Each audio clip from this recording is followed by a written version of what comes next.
Bapak, Ibu, dan saudara sekalian, firman Tuhan akan kita renungkan dari Mazmur 128 ayat 4 demikian.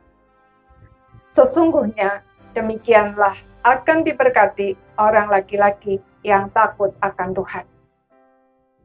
Saudara-saudara sekalian, sama dengan Mazmur 127, Mazmur ini ditulis dalam konteks budaya patriarkal di mana kaum laki-laki dianggap sebagai pemilik yang berotoritas mutlak atas keluarganya.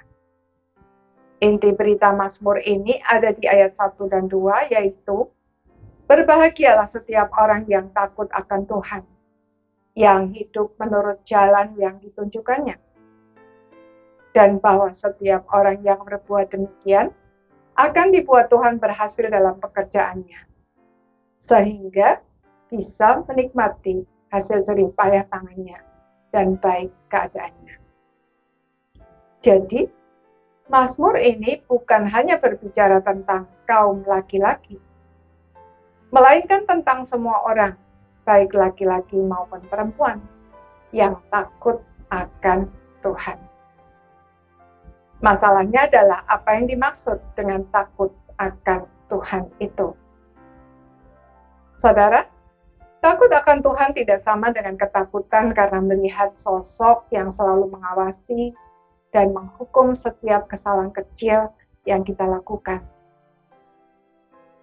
Jika demikian, maka hidup kita akan dikuasai oleh ketakutan. Lalu, apa bedanya kita dengan para penyembah berhala? Takut akan Tuhan adalah takut yang timbul dari rasa hormat dan kasih kepada Tuhan, karena sadar bahwa Tuhan sudah lebih dulu mengasihi, bahkan rela mengorbankan dirinya mati di salib bagi kita.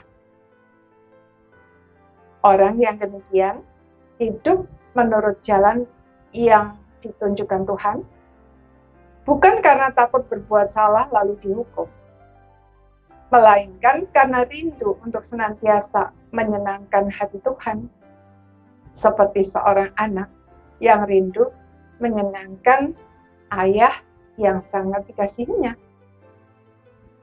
Kalaupun suatu saat berbuat salah, perasaan yang timbul bukan takut karena harus menanggung akibat dari kesalahannya itu, melainkan menyesal karena telah mendukakan hati Tuhan. Karena itu, kita tidak melarikan diri, mencari kambing hitam, berusaha menyuap Tuhan, atau melakukan segala cara lainnya untuk menghindar dari hukuman. Melainkan justru datang mendekat kepada Tuhan, mengakuinya dengan tulus dan jujur, serta penuh penyesalan, dan hati yang mengharapkan belas kasihan Tuhan. Sebab kita percaya bahwa kasih Tuhan itu jauh melampaui segala pelanggaran kita. Dampaknya, sekalipun konsekuensi dosa tetap harus kita tanggung, hati dan pikiran kita akan senantiasa dipenuhi damai sejahtera Allah. Sebab Allah tidak mungkin membiarkan anak-anaknya menanggungnya sendirian dan hancur.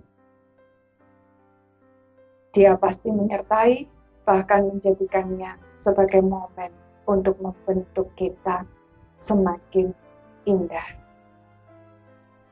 Itulah hidup yang disediakan Tuhan bagi setiap orang percaya.